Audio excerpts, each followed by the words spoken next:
வணக்கம். அதிரடியின் இன்றைய முக்கிய செய்திகள். முதலில் தலைப்புச் செய்திகள்.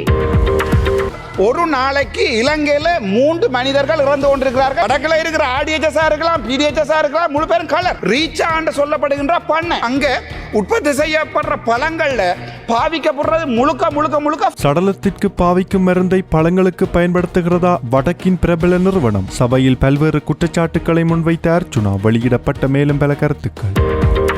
நாட்டின் சிறைச்சாலை மோதல்கள் தொடர்பில் ஜனாதிபதி அனுர முன்வைத்த அவசர கோரிக்கை. பிறப்பிக்கப்பட்ட உடனடி உத்தரவு. நாட்டில் அடுத்தடுத்து சிறைச்சாலைகளில் வெடிக்கும் தீவிர மோதல்கள். பல்லென சிறை மற்றும் குறிவிட்ட மற்றும் கொழும்பு சிறையிலும் பரபரப்பு. உள்ளே நுழைந்த அதிரடி படையினர். நடப்பது என்ன? நாடாளுமன்ற உறுப்பினர் அர்ச்சுனாவின் மாதாந்த சம்பளம். முகநூல் பதிவால் மீண்டும் வெடித்த சர்ச்சை. யாழ்ப்பாணம் வர அஞ்சும் கோட்டபாய ராஜபக்ச.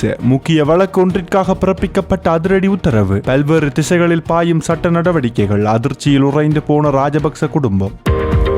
நாட்டின் சிறைகளை சுற்றி பலப்படுத்தப்படும் பாதுகாப்புகள். மட்டக்களப்பு சிறைச்சாலையிலும் விசேட பாதுகாப்பு. வெளியான தகவல். நாட்டின் சிறைச்சாலை மோதல்கள் தொடர்பில் நாடாளுமன்றில் பாதுகாப்பு அமைச்சர் வெளியிட்ட திடுக்கிடும் தகவல்கள். தேசிய பாதுகாப்பிற்கு வந்த பெரும் அச்சுறுத்தல். வெளியிடப்பட்ட மேலும் பல கருத்துக்கள். சாரதிகளே, வாகனம் ஓட்டும் போது இதனை செய்யாதீர்கள். போலீசாரின் உருக்கமான கோரிக்கை. கடுமையாக்கப்படும் சட்ட நடவடிக்கை. மக்களே அவதானம். நாட்டின் முக்கிய பகுதிகளுக்கு வளிமண்டலவியல் திணைக்களம் வெளியிட்ட அவசர அறிவிப்பு. நாட்டின் போக்குவரத்து துறையில் அதிரடி மாற்றங்களை கொண்டுவரும் அரசாங்கம். இனி கட்டணங்களை வங்கி அட்டை மூலமே செலுத்தலாம். வெளியான மகிழ்ச்சி அறிவிப்பு. இலங்கையின் பொருளாதார வளர்ச்சியின் புதிய அத்தியாயம். ஜனாதிபதி தலைமையில் இடம்பெற்ற விசேட கலந்துரையாடல்கள். ஆராயப்பட்ட முக்கிய விடயங்கள். வெளியான தகவல். தொடர்பென விரிவான செய்திகள். விரிவான செய்திகளுக்கு செல்லும் முன்னர் இது போன்ற செய்திகளை உடனுக்குடன் அறிந்து கொள்ள நமது அதிரடி சேனலை சப்ஸ்கிரைப் செய்து கொள்ளுங்கள். நாட்டில் உள்ள அனைத்து சிறைச்சாலைகளிலும் பாதுகாப்பை உறுதிப்படுத்துவதற்காக புதிய கூட்டு பொறிமுறை ஒன்றை உருவாக்குமாறு ஜனாதிபதி அனுரகுமார திசாநாயக்க உத்தரவிட்டுள்ளார். சிறைச்சாலைகளில் நிலவும் தற்போதைய நிலைமை மற்றும் கைதிகளின் பாதுகாப்பிற்காக மேற்கொள்ளப்பட்டுள்ள நடவடிக்கைகள் தொடர்பான விசேட கலந்துரையாடல் ஜனாதிபதி தலைமையில் ஜனாதிபதி செயலகத்தில் நடைபெற்றது. இதன்போதே சிறைச்சாலைகளின் பாதுகாப்பு, கைதிகளின் நலன் மற்றும் அவசர கால நடவடிக்கைகளை ஒருங்கிணைக்கும் வகையில் புதிய பொறிமுறையை உருவாக்குவதற்கு தீர்மானிக்கப்பட்டுள்ளது. இதன் மூலம் கைதிகள் எதிர்நோக்கும் பிரச்சனைகளை ஆராய்தல், அவர்களின் நலனை தொடர்ச்சியாக கண்காணித்தல் மற்றும் சிறைச்சாலைகளில் அவசர நிலைமைகள் ஏற்படும் சந்தர்ப்பங்களில் சம்பந்தப்பட்ட பாதுகாப்பு தரப்பினரின் நடவடிக்கைகளை ஒருங்கிணைத்தல் என்பன மேற்கொள்ளப்பட உள்ளன. இந்த புதிய கூட்டு பொறிமுறையின் கீழ் நாடு முழுவதும் உள்ள 33 சிறைச்சாலைகளும் கொண்டுவரப்பட உள்ளன. இதில் சிறைச்சாலை திணைக்களம், இலங்கை காவல்துறை மற்றும் காவல்துறை விசேட அதிரடிப்படை ஆகியவற்றின் அதிகாரிகளும் இணைந்து செயற்பட உள்ளனர். தேவையான சந்தர்ப்பங்களில் ஆயுதப்படை அதிகாரிகளும் இந்த பொறிமுறையில் இணைத்துக் கொள்ளப்பட உள்ளதாக தெரிவிக்கப்பட்டுள்ளது. அண்மை காலமாக நாட்டின் பல்வேறு சிறைச்சாலைகளில் அமைதியின்மை மற்றும் மோதல் சம்பவங்களும் பதிவாகி வரும் பின்னணியில் இந்த நடவடிக்கை எடுக்கப்பட்டுள்ளது. இந்த புதிய கூட்டு பாதுகாப்பு மற்றும் ஒருங்கிணைப்பு பொறிமுறை அடுத்த வாரம் முதல் நடைமுறைக்கு கொண்டுவரப்பட உள்ளதாகவும் தகவல்கள் வெளியாகியுள்ளது.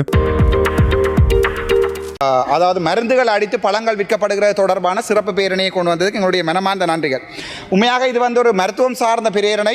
அவர் ஒரு சட்டத்தரணி. நான் மிகவும் வரவேற்கிறேன். ஏனென்றால் இந்த பழங்களில் அடிக்கப்படுகின்ற இந்த மருந்துகளால் கேன்சர் தான் கூட வருகிறது. ஒரு மருத்துவனாக எனக்கு அது தெரியும். கேன்சர் தான் கூட வருகிறது. உங்களுக்கு நன்றாகவே தெரியும். உதாரணத்துக்கு பார்த்தால் ஓரல் கேன்சர், அதாவது வாயில் வார கேன்சர் எடுத்து பார்த்தீங்கன்னா ஆண்களுக்கும் பெண்களுக்கும் உள்ள வித்தியாசம் நாடு கொண்டு. உதாரணத்துக்கு புகையிலை, பழங்களவர் தெரிவித்ததெல்லாம் பார்த்தா புகையிலையில் பாவிக்கிற சுண்ணாம்பு அல்லது புகையிலையில் பாவிக்கிற இந்த மருந்துகள், எத்தனால், இவை அவர் காய வைக்கிற எத்தனால், இதனால் ஆண்களில் வர கேன்சர் நாலு கொண்டு. அதே நேரத்தில் பார்த்தீங்கன்னு சொன்னால் ஒரு நாளைக்கு இலங்கையில் 3 மனிதர்கள் இறந்து கொண்டிருக்கிறார்கள் கேன்சரால், ஓரல் கேன்சரால் 3 மனிதர்கள் இறந்து கொண்டிருக்கிறார்கள். ஒரு கிட்டத்தட்ட 100 பேருக்கு 100,000 அதாவது 1,00,000 மக்களுக்கு கிட்டத்தட்ட 14 இருந்து 16 வீதமான மக்கள் இறந்து கொண்டிருக்கிறார்கள் எங்களுடைய சனத்தில் இந்த கேன்சரால். ஆனால் உண்மையான விடயம் என்னென்றால் இதை பார்க்க வேண்டியது சுகாதார அமைச்சு. அதை பார்க்க வேண்டிய சுகாதார அமைச்சில் இப்போ உதாரணத்துக்கு வடக்கு மாநிலத்தை எடுத்துக்கொண்டோம்னு சொன்னால் வடக்கு மாநிலத்தில் சுதேச அமைச்சு தான் இதை பார்க்க வேண்டும். அங்கே பார்த்தீங்கன்னா ஃபுட் ஆக்ட் ஒன்று இருக்கிறது, அதாவது உணவு சட்டம் ஃபுட் ஆக்ட் ஒன்று இருக்கிறது. இந்த ஃபுட் ஆக்டில் முக்கியமான விடயம் பார்க்க வேண்டியது பிஹெச்ஐ, அதை கண்ட்ரோல் பண்ணுவது ஆர்டிஹெச்எஸ். ஆனால் வடக்கு மாநிலத்தை எடுத்து பார்த்தால் வடக்கில் இருக்கிற ஆர்டிஹெச்எஸ்ஸாக இருக்கலாம், பிடிஹெச்எஸ்ஸாக இருக்கலாம், முழு பேரும் கலர் ஸோ இவர்களால் என்னண்டு இந்த ஃபுட் ஆக்டை சரியாக இம்ப்ளிமெண்ட் பண்ணலுமன்றது ஒரு மிகப்பெரிய கேள்விக்குறி. ஒரு நல்ல உதாரணம், ரீச்சாண்டு சொல்லப்படுகின்ற பண்ணை, வடக்கு மாநிலத்தில் இருக்கிற ரீச்சாண்டு சொல்லப்படுகிற பண்ணை, அங்கே உற்பத்தி செய்யப்படுற பழங்களில் பாவிக்கப்படுறது முழுக்க முழுக்க முழுக்க ஃபார்மலின். கௌரவ மூலாசரண மதுரமணி அங்கே பாவிக்கிறது ஃபார்மலின். அது ஃபார்மலின் எங்கே பாவிக்கப்படுற என்றால், சாதாரணமாக ஒரு பொடி ஒன்றை 3 நாளைக்கு நாங்கள் பதப்படுத்தி வைத்திருப்பதாக பாவிக்கிறது தான் இந்த ஃபார்மலின். இந்த ஃபார்மலின் ஒன்று வந்து நாங்கள் எங்களை இதுக்கு அடிக்கின்ற போது அது கேன்சரை கோஸ் பண்ணும். உதாரணத்துக்கு நீங்கள் பார்த்தீங்கன்னு சொன்னால் இந்த ஓரல் கேன்சர்ஸ், அதாவது வாயில் ஆண்களுக்கு வர இந்த கேன்சரில் முக்கியமானது புகையிலை. நேற்றை பார்த்து எங்களுடைய கையத்திரமார் பொன்னம்பலமார் சொல்லுகிறார், புகையிலையை வடக்கு மாநிலத்தில் உற்பத்தி செய்கிறத தடுக்கக்கூடாது. வடக்கு மாகாண மக்கள் புகையிலை உற்பத்தி, ஒரு மருத்துவனாக நான் சொல்கிறேன், வடக்கு மாகாண மக்கள் வந்து அதிகமாக ஆண்கள் சாகிறதையா இந்த சிகரெட், பீடி இதில். இப்போ பார்சரி பாருங்க, 22 பார்களை கொண்டு வந்து வடக்கு மாநிலத்தில் கொடுத்துருக்காங்க. எத்தனால் அல்கஹால், இதை கண்ட்ரோல் பண்ண வேண்டியது ஃபுட் ஆக்ட், அடுத்தது எக்ஸசைஸ் டிபார்ட்மெண்ட். ரெண்டாவது இங்கே இருக்கிறது வந்து கையத்திரமார் பொன்னம்பலம். இவருக்கு வடக்கு மாநிலத்தில் அதிகப்படியாக புகையிலைகளை உற்பத்தி செய்து மக்கள் சாகும். ஜோஜி பாருங்க, இப்போ வடக்கு மாநிலத்தில் மக்களுடைய வாழ்வாதாரம் பாதிக்கப்படுகிறா. வடக்கு மாநில சபை பாருகிற நான் சொல்லுவேன், வடக்கு மாநிலத்தில் உற்பத்தி செய்ய போறீங்களா, வடக்கு மாநிலத்தை கொண்டு வெளியளவில் வடக்கு மாநிலத்தில் இருக்கிற சாப்பிட தெற்கில் ஓட்டவில்லை நான் சொல்லுவேன். ஆனால் இவர் வந்து சொல்லி கொடுக்காரு, இல்லை வடக்கு மாநிலத்திலேயே அதை அவர்களுடைய வாழ்வாதாரம் இருக்கிறது, புகையிலையை நாங்கள் நடப்ப. ஒரு மருத்துவ அறிவும் இல்லை, சட்டத்தரணி என்று சொல்லிக் கொண்டிருக்கோம், சட்டத்தரணி அறிவுகளும் இல்லை. நான் பார்க்கல, இந்த கோர்ஸுக்கும் போனது நான் காணல. ஆனால் இவை சரியான முக்கியமான விடயம். ஒரு மருத்துவம் சம்பந்தமாக ஒரு பாராளுமன்றத்தில் வந்து கதைக்க ஒன்றில் தெரிந்து கதைக்கணும், அல்லது தெரிஞ்சவன்கிட்ட கேட்டு கதைக்கணும். நீர்கொழும்பு பள்ளன்சேன திறந்தவெளி சிறைச்சாலையில் இன்று காலை கைதிகள் குழு ஒன்று போராட்டத்தில் ஈடுபட்டதைத் தொடர்ந்து பதற்றமான சூழ்நிலை ஏற்பட்டுள்ளது. சிறை கைதிகள் சிலர் சிறைச்சாலையின் கூரை மீது ஏறி போராட்டத்தில் ஈடுபட்டதுடன் சிறை அதிகாரிகளை நோக்கி கற்களை வீசி தாக்குதல் நடத்தியதாகவும் தெரிவிக்கப்பட்டுள்ளது. இதையடுத்து நிலைமையை கட்டுப்படுத்துவதற்காக காவல்துறையினர் கண்ணீர் புகை பிரயோகம் மேற்கொண்டுள்ளனர். மேலும் பள்ளன்சேடு சிறைச்சாலையை சுற்றி பாதுகாப்பு பலப்படுத்தப்பட்டுள்ளதுடன் காவல்துறை விசேட அதிரடிப்படை, கலவர கட்டுப்பாட்டு பிரிவு மற்றும் இலங்கை விமானப்படையினர் பாதுகாப்பு பணிகளில் ஈடுபடுத்தப்பட்டுள்ளனர். கடந்த மாதம் நீர்கொழும்பு சிறைச்சாலையில் ஏற்பட்ட மோதல்களைத் தொடர்ந்து அங்கிருந்த கைதிகள் சிலர் பள்ளன்சேன திறந்தவெளி சிறைச்சாலைக்கு மாற்றப்பட்டிருந்த நிலையிலேயே தற்போது இந்த அமைதியின்மை ஏற்பட்டுள்ளது. இது இப்படி இருக்க, ரத்னபுரி குறிவிட்ட சிறைச்சாலையில் ஏற்பட்டுள்ள மோதல் நிலைமையை கட்டுப்படுத்துவதற்காக சிறைச்சாலை திணைக்களத்தின் மூத்த அதிகாரிகள் குழு ஒன்று சம்பவ இடத்திற்கு அனுப்பப்பட்டுள்ளதாக தகவல்கள் வெளியாகியுள்ளன. குறிவிட்ட சிறைச்சாலையில் நேற்றிரவு ஏற்பட்ட பதற்ற நிலைமை கட்டுப்பாட்டுக்குள் கொண்டுவரப்பட்டிருந்த நிலையில் இன்று காலை கைதிகளிடையே மீண்டும் அமைதியின்மை ஏற்பட்டுள்ளது. இந்த சம்பவத்தில் 2 கைதிகள் உயிரிழந்துள்ளதுடன் மேலும் 12 பேர் காயமடைந்து வைத்தியசாலையில் அனுமதிக்கப்பட்டுள்ளதாக தெரிவிக்கப்பட்டுள்ளது. நிலைமையை கட்டுப்படுத்துவதற்காக காவல்துறையினர் கண்ணீர் புகை பிரயோகம் மேற்கொண்டுள்ளனர். அத்துடன் பாதுகாப்பு நடவடிக்கையாக குறிவிட்ட சிறைச்சாலைக்கு செல்லும் வீதியும் தற்காலிகமாக மூடப்பட்டுள்ளது. சிறைச்சாலைக்கு வெளியே காவல்துறையினர், காவல்துறை விசேட அதிரடிப்படையினர் மற்றும் இராணுவத்தினர் குவிக்கப்பட்டு பாதுகாப்பு பலப்படுத்தப்பட்டுள்ளது. இந்த நிலையில் சிறைச்சாலைக்குள் ஏற்பட்டுள்ள மோதலுக்கான காரணத்தை கண்டறிவதுடன் நிலைமையை முழுமையாக கட்டுப்பாட்டுக்குள் கொண்டு வருவதற்கான மேலதிக நடவடிக்கைகளை மேற்கொள்ள சிறைச்சாலை திணைக்களத்தின் மூத்த அதிகாரிகள் குழு ஒன்று தற்போது குறிவிட்ட சிறைச்சாலைக்கு அனுப்பப்பட்டுள்ளமை குறிப்பிடத்தக்கது. இந்த மோதல் இப்படி இருக்க, பொரளை மெகசின் சிறைச்சாலையில் நேற்று இரவு ஏற்பட்ட கலவரத்தின் காயமடைந்து வைத்தியசாலையில் அனுமதிக்கப்பட்டிருந்த கைதி ஒருவர் உயிரிழந்துள்ளார். இந்த கலவரத்தில் மொத்தமாக 11 கைதிகள் காயமடைந்து சிறைச்சாலை வைத்தியசாலையில் அனுமதிக்கப்பட்டிருந்ததாக சிறைச்சாலை திணைக்களம் தெரிவித்துள்ளது. சிறைச்சாலை சுவருக்கு மேலாக வீசப்பட்ட சிறிய பொதியொன்றை சிறை அதிகாரி ஒருவர் கைப்பற்றியதைத் தொடர்ந்து கைதிகள் குழு ஒன்று அமைதியின்மையில் ஈடுபட்டதாக ஆரம்பகட்ட தகவல்கள் தெரிவிக்கின்றன. குறிப்பாக சிறைச்சாலையின் பிரிவில் தடுத்து வைக்கப்பட்டிருந்த கைதிகள் குழு ஒன்று இரவு 10:20 மணியளவில் திடீரென வெளியேறி கலவரத்தில் ஈடுபட்டுள்ளது. இதன்போது 40க்கும் மேற்பட்ட கைதிகள் சிறை அறையொன்றின் பூட்டை உடைத்துக் கொண்டு வெளியேறியதால் நிலைமை மேலும் பதற்றமடைந்ததாக தெரிவிக்கப்பட்டுள்ளது. இதையடுத்து சிறைச்சாலை அதிகாரிகள், காவல்துறையினர் மற்றும் காவல்துறை விசேட அதிரடிப்படையினர் இணைந்து நிலைமையை கட்டுப்பாட்டுக்குள் கொண்டு வந்து கைதிகளை மீண்டும் அவர்களது சிறை அறைகளுக்குள் அனுப்பியுள்ளனர். சம்பவத்தின் பின்னணியில் தொடர்புடையதாக சந்தேகிக்கப்படும் கைதிகளில் 9 பேர் வேறு சிறைச்சாலைகளுக்கு மாற்றப்பட்டுள்ளதாகவும் தெரிவிக்கப்பட்டுள்ளது. மேலும் சிறைச்சாலை வளாகத்திற்கு உள்ளேயும் வெளியேயும் பாதுகாப்பு பலப்படுத்தப்பட்டுள்ளதுடன் முப்படையினரும் பாதுகாப்பு பணிகளில் ஈடுபடுத்தப்பட்டுள்ளனர். இதேவேளை சிறைச்சாலையில் ஏற்பட்ட கலவரம் தற்போது முழுமையாக கட்டுப்பாட்டுக்குள் கொண்டுவரப்பட்டுள்ளதாக நீதி அமைச்சர் ஹர்ஷன நாணயக்கார தெரிவித்துள்ளார். சட்டவிரோத போதைப்பொருள் தொடர்பாக கைதிகளிடையே ஏற்பட்ட முறுகல் இந்த மோதலுக்கான காரணமாக இருக்கலாம் என தகவல்கள் வெளியாகியுள்ள நிலையில் இது தொடர்பான மேலதிக விசாரணைகள் முன்னெடுக்கப்பட்டு வருகின்றன. தற்போதைய பாதுகாப்பு நிலைமையை கருத்திற்கொண்டு இன்று மெகசின் சிறைச்சாலைக்குள் பார்வையாளர்களை அனுமதிக்காதிருக்கவும் தீர்மானிக்கப்பட்டுள்ளது. நாடாளுமன்ற உறுப்பினர் ராமநாதன் அர்ஜுனா தனது மாதாந்த சம்பள பட்டியலை தனது அதிகாரப்பூர்வ முகநூல் பக்கத்தில் பகிர்ந்துள்ள விடயம் சர்ச்சையை ஏற்படுத்தியுள்ளது. நாடாளுமன்ற உறுப்பினர்கள் பெரும் சம்பளத்தில் அதிகரிப்பு ஏற்பட்டுள்ளதாக குறிப்பிட்டு அவர் தனது சம்பள பட்டியலை பகிர்ந்துள்ளார். இந்த நிலையில் அர்ஜுனா பகிர்ந்து ஆவணத்தின்படி அவரது சம்பளத்தில் எரிபொருள் கொடுப்பனவானது 1,79,000 2,44,000 ரூபாயாக அதிகரித்துள்ளது. சம்பள பட்டியலுடன் இணைக்கப்பட்ட ஒரு முகநூல் பதிவில் கூறப்படும் இந்த அதிகரிப்பு குறித்து அர்ஜுனா பொதுமக்களிடம் கேள்வி எழுப்பியுள்ளார். அத்துடன் இதே போன்ற தொகை 159 நாடாளுமன்ற உறுப்பினர்களுக்கு பெருக்கப்பட்டு பெலபத்தையில் உள்ள வங்கி கணக்குகளில் செலுத்தப்படுவதாகவும் அவர் தெரிவித்தார். உண்மையை பேசுபவர்களை கைத்தட்டி மூச்சு திணற செய்யுங்கள் என்று கூறிய அவர் நாடாளுமன்றத்தில் தான் ஆற்றிய உரையையும் குறிப்பிட்டுள்ளார். நாடாளுமன்ற உறுப்பினர்களின் மாதாந்த சம்பளம் 60,000 உயர்த்தப்பட்டுள்ளதாக நேற்று நாடாளுமன்றத்தில் தெரிவித்து அர்ஜுனா ஒரு நாடாளுமன்ற உறுப்பினரின் புதிய மாதாந்த சம்பளம் 4,84,000 ரூபாய் என்றும் தெரிவித்தமை குறிப்பிடத்தக்கது. மட்டக்களப்பு சிறைச்சாலையை சுற்றி ராணுவத்தினர், காவல்துறையினர் மற்றும் விசேட அதிரடிப்படையினர் இணைந்து இன்று பலத்த பாதுகாப்பு நடவடிக்கைகளில் ஈடுபட்டுள்ளனர். அத்துடன் ராணுவத்தின் மோட்டார் சைக்கிள் பிரிவினரும் சிறைச்சாலையை சுற்றியுள்ள பகுதிகளில் தொடர்ச்சியாக கண்காணிப்பு நடவடிக்கைகளை மேற்கொண்டு வருவதாக பிராந்திய செய்தியாளர் தெரிவித்துள்ளார். நாட்டின் பல்வேறு சிறைச்சாலைகளில் அண்மை காலமாக கைதிகளுக்கு இடையே மோதல்கள் மற்றும் அமைதியற்ற நிலைமைகள் ஏற்பட்டு வரும் பின்னணியிலேயே மட்டக்களப்பு சிறைச்சாலையிலும் பாதுகாப்பு பலப்படுத்தப்பட்டுள்ளது. குறிப்பாக நீர்கொழும்பு சிறைச்சாலையில் ஏற்பட்ட சிறை உடைப்பு சம்பவத்தை தொடர்ந்து அங்கிருந்து 60 கைதிகள் மட்டக்களப்பு சிறைச்சாலைக்கு கொண்டுவரப்பட்டு தடுத்து வைக்கப்பட்டிருந்தனர். இதனை கருத்திற்கொண்டு மட்டக்களப்பு சிறைச்சாலையை சுற்றி ராணுவத்தினர் நிறுத்தப்பட்டுள்ளதுடன் காவல்துறையினர் மற்றும் விசேட அதிரடிப்படையினரும் இணைந்து பாதுகாப்பு பணிகளில் ஈடுபடுத்தப்பட்டுள்ளனர்.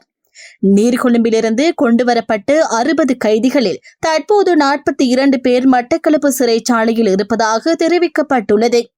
மேலும் தற்போது மட்டக்களப்பு சிறைச்சாலையில் மொத்தமாக 980 கைதிகள் உள்ளதாகவும் அவர்கள் அனைவரும் பாதுகாப்பாக இருப்பதாகவும் சிறைச்சாலை அத்தியட்சகர் தெரிவித்துள்ளார். இதேவேளை மாவட்ட சிரேஷ்ட காவல்துறை அத்தியட்சகர் லலித் லீலாரத்னவும் மட்டக்களப்பு சிறைச்சாலைக்கு நேரில் சென்று அங்கு முன்னெடுக்கப்பட்டுள்ள பாதுகாப்பு நடவடிக்கைகளை ஆய்வு செய்துள்ளார். நீர்கொழும்பு சிறைச்சாலையில் ஆரம்பித்த மோதல் நிலைமை தற்போது பள்ளல்சேன சிறைச்சாலை வரை நீடித்துள்ள நிலையில் இது தொடர்பாக விசேட நடவடிக்கைகள் மேற்கொள்ளப்படும் என பொதுமக்கள் பாதுகாப்பு அமைச்சர் ஆனந்த் விஜயபால தெரிவித்துள்ளார். நாடாளுமன்றத்தில் இன்று எதிர்க்கட்சித் தலைவர் எழுப்பிய கேள்விக்கு பதிலளித்த போதே அமைச்சர் இதனை தெரிவித்துள்ளார்.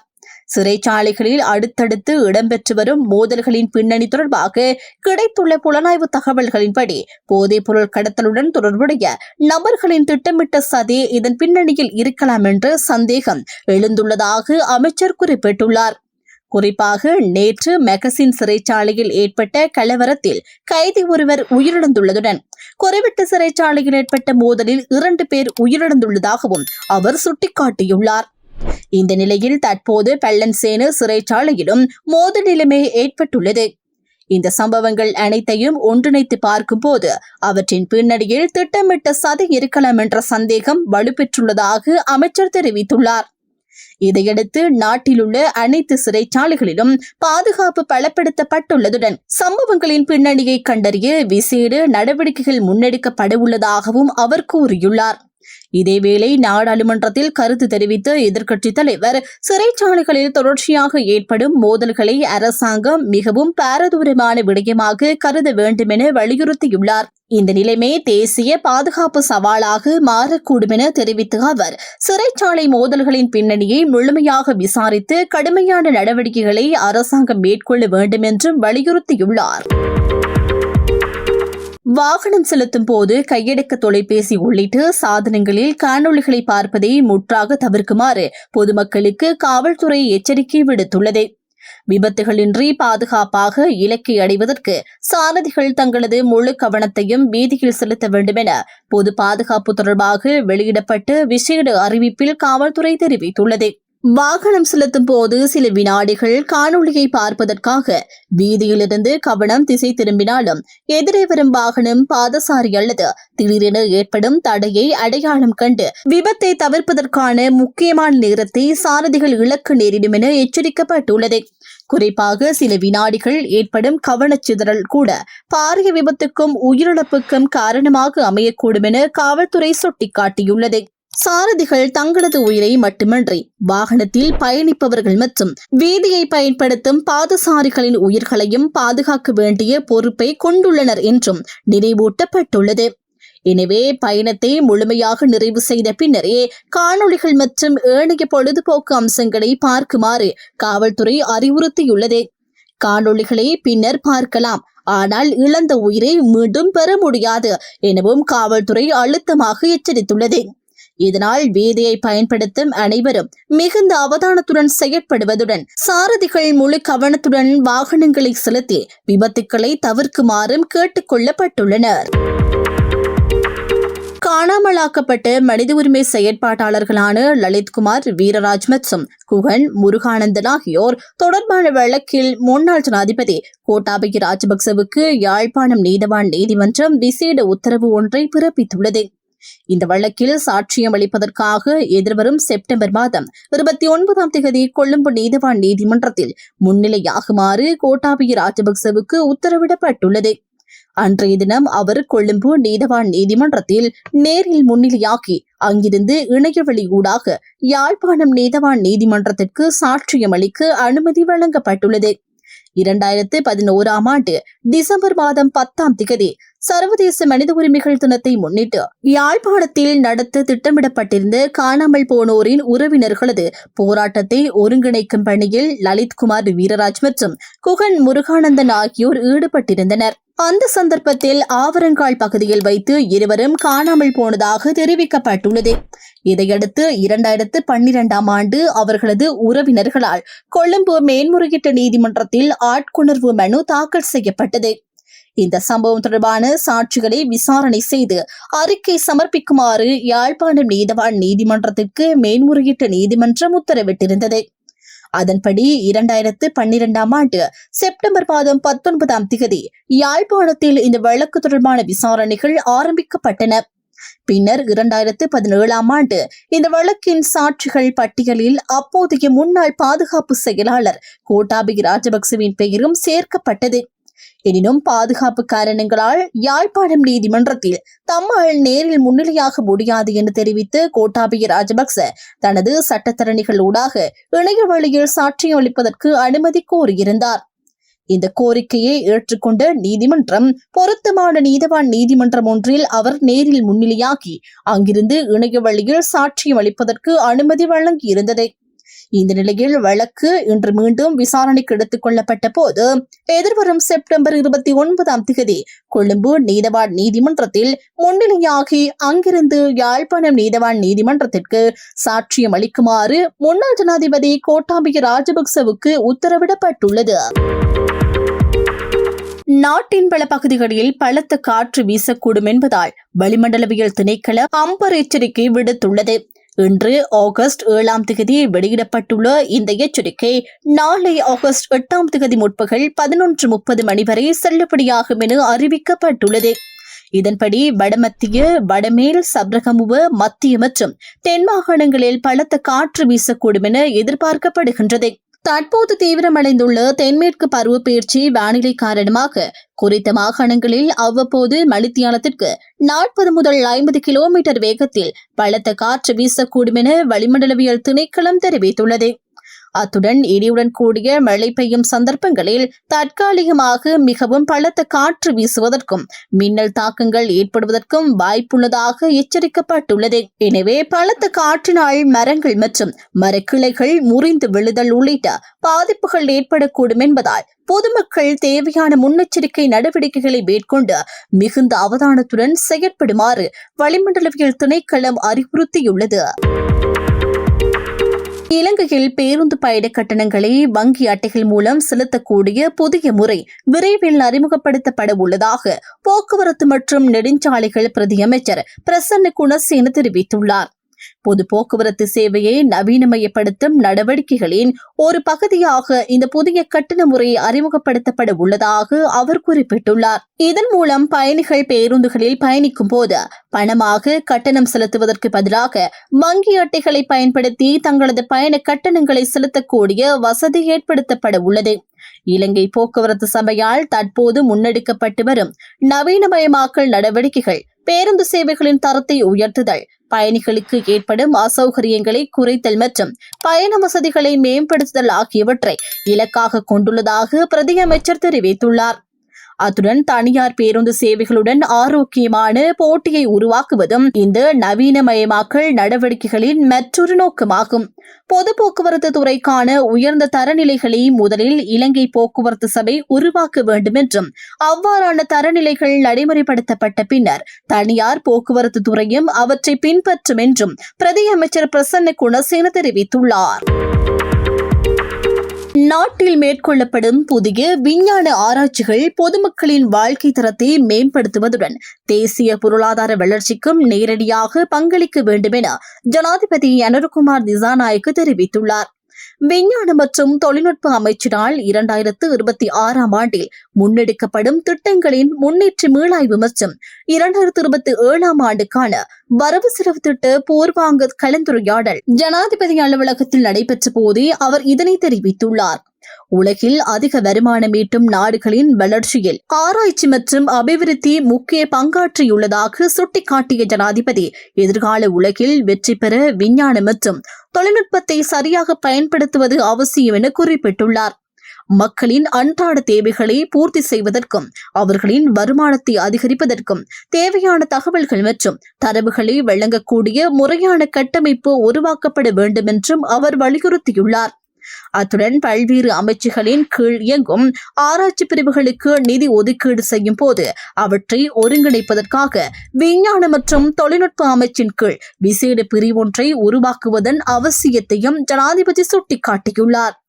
இந்த கூட்டத்தில் அமைச்சின் கீழ் இயங்கும் 14 நிறுவனங்களால் உள்நாட்டு மற்றும் வெளிநாட்டு உதவிகளுடன் முன்னெடுக்கப்படும் திட்டங்களின் நிதி மற்றும் செயற்பாட்டு முன்னேற்றங்களும் மீளாய்வு செய்யப்பட்டன. குறிப்பாக யானை வேலி அமைத்தல், குறைந்த செலவிலான சுற்றாடல் நேய கட்டிடங்களை உருவாக்குதல், கருவா சார்ந்த தயாரிப்புகள் மற்றும் ஆயுர்வேத உற்பத்திகள் தொடர்பான ஆராய்ச்சிகளின் முன்னேற்றம் குறித்தும் கவனம் செலுத்தப்பட்டுள்ளது. மேலும் விஞ்ஞான கண்டுபிடிப்புகளை வணிகமயமாக்குவதில் காணப்படும் சிக்கல்கள் மற்றும் பல்கலைக்கழகங்களுடன் இணைந்து ஆராய்ச்சிகளை மேற்கொள்ளும் போது ஏற்படும் கொள்முதல் நடைமுறை பிரச்சினைகள் குறித்தும் கலந்துரையாடப்பட்டுள்ளது. இதேவேளை அனர்த்தங்களுக்கு முன்கூட்டியே தயாராகுவதற்கான விஞ்ஞானபூர்வமான வரைபடம் எதிர்வரும் அக்டோபர் மாதம் வெளியிடப்பட உள்ளதாகவும் தெரிவிக்கப்பட்டுள்ளது. காட்டு யானைகள் ரயில்களில் மோதுவதை தடுக்கும் நோக்கில் ஆர்தர் சி கிளார்க் நிறுவனம் செயற்கை நுண்ணறிவு தொழில்நுட்பத்தை பயன்படுத்தி உருவாக்கியுள்ள வெப்ப உணர் கேமரா கட்டமைப்பை பொருத்தும் திட்டம் தொடர்பிலும் இந்த கூட்டத்தில் விசேட கவனம் செலுத்தப்பட்டுள்ளமை குறிப்பிடத்தக்கது. இத்துடன் அதிரடியின் இன்றைய முக்கிய செய்திகள் நிறைவடைகின்றன. எமது செய்தி தொடர்பான உங்களுடைய கருத்துக்களை மறக்காமல் கமெண்டில் பதிவிடுங்கள். மேலும் இதுபோன்ற செய்திகளை உடனுக்குடன் அறிந்து கொள்ள நமது அதிரடி சேனலை சப்ஸ்கிரைப் செய்து தொடர்ந்து இணைந்திடுங்கள்.